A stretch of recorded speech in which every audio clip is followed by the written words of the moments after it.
This is huge, y'all. We got a bunch more information for NBA 2K24 that I think you guys are going to be really happy with. Mike Wang recently did an interview in this PlayStation blog, and one of the main things that I want to start with is when the interviewer asked him, are there any additional gameplay nuances that players might not notice at first that you want to highlight here before the game comes out?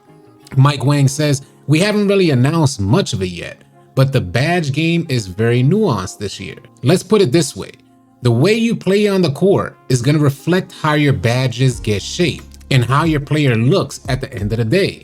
So when you do something over and over, let's say you like to do spin jumpers, you're going to see your abilities as a spin jumper player improve steadily over time. So you guys are going to find that the way in which you play in the game and the things that you like to do on the court, those abilities will improve over time. And that's the way in which you guys are going to be building up your players and their abilities on 2K24. And I want to help provide some clarity on this whole topic because it reminds me of the Grand Badge effect. I don't know if you guys remember the Grand Badge and how it worked, but the more in which, say you wanted to go for a 3-point shooting boost, a badge that helps boost your 3-point shooting, you would consistently take specific type of 3-point shots so it could unlock this badge. And Mike Wang has already confirmed that shooting badges no longer impact your shooting percentages. In 2K24, they're either going to modify your shooting attributes, your shot window sizes, or both. And as you continue to perform certain type of moves, like he referenced spin jumpers, then I imagine they'll unlock badges and badge levels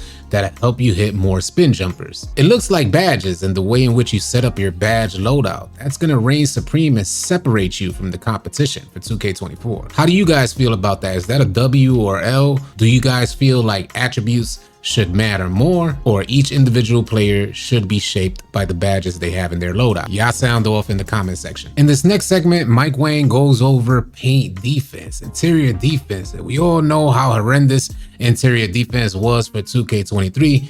Here's what Mike Wang had to say about interior defense for NBA 2K24. One of the biggest things that the community at large really wanted to see improved was paint defense. That's one that I think we really stepped into this year, thinking how can we improve it on different levels in different systems in our game. So the body up, that's basically our on-ball defense in the collisions that happen when you body up on a ball handler. That system got blown out, especially under the basket / around the rim. The post contact and the paint shots, especially being able to put a body on a shooter in the paint, was a big aspect of improving paint defense. And Mike Wang even mentioned that gameplay testers felt interior defense is the most improved aspect of the game. Is this factor cap?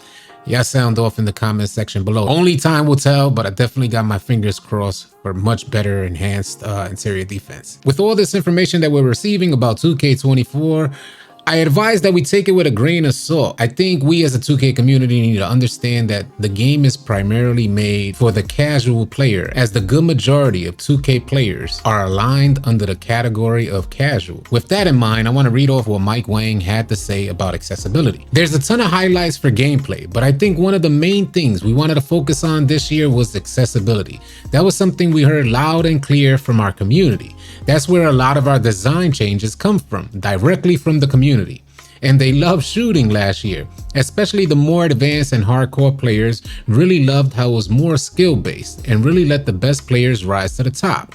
But at the same time, we felt that we could have made it a little more accessible for newer players and for the players who are young kids or people who are new to 2K. So that was a big focus for this year in just making the game more accessible. In elaborating on this idea of accessibility, Mike Wang says it really extended to everything from shooting to defense, coaching. Pretty much every aspect of gameplay was made more accessible. And I just wanted to share my opinion on what accessible, we're speaking 2K's language, what accessible means. From my experience playing 2K, I understand that accessible means easier shooting. Accessible seems to lean towards the idea of a more watered down version of 2K. You know, all those times that we're in the game and we're like, come on 2K, and I'm speaking more to like vet players. From my experience, accessibility doesn't necessarily mean a good thing. Again, only time will tell. Maybe 2K has found the formula to make the game accessible and fun for new players, but also a lot of fun for comp and veteran players. We're going to elaborate a bit more on this article in today's live stream, so y'all be sure to come through. I will have the link to this article in the description below for your convenience. If you guys are tired of running with randoms and you're looking for players to run with on NBA 2K, come on out and join our Discord. We'd love to have you. The link for Discord will be in the description below. I want to thank you guys so much for tuning in, and y'all be sure to keep it locked right here at AllCity Live TV, because we got a bunch more NBA 2K24 news, information, and updates coming your way. Drop a like and drop a sub on your way out. I'll catch you guys on the next video or live stream. Easy, y'all.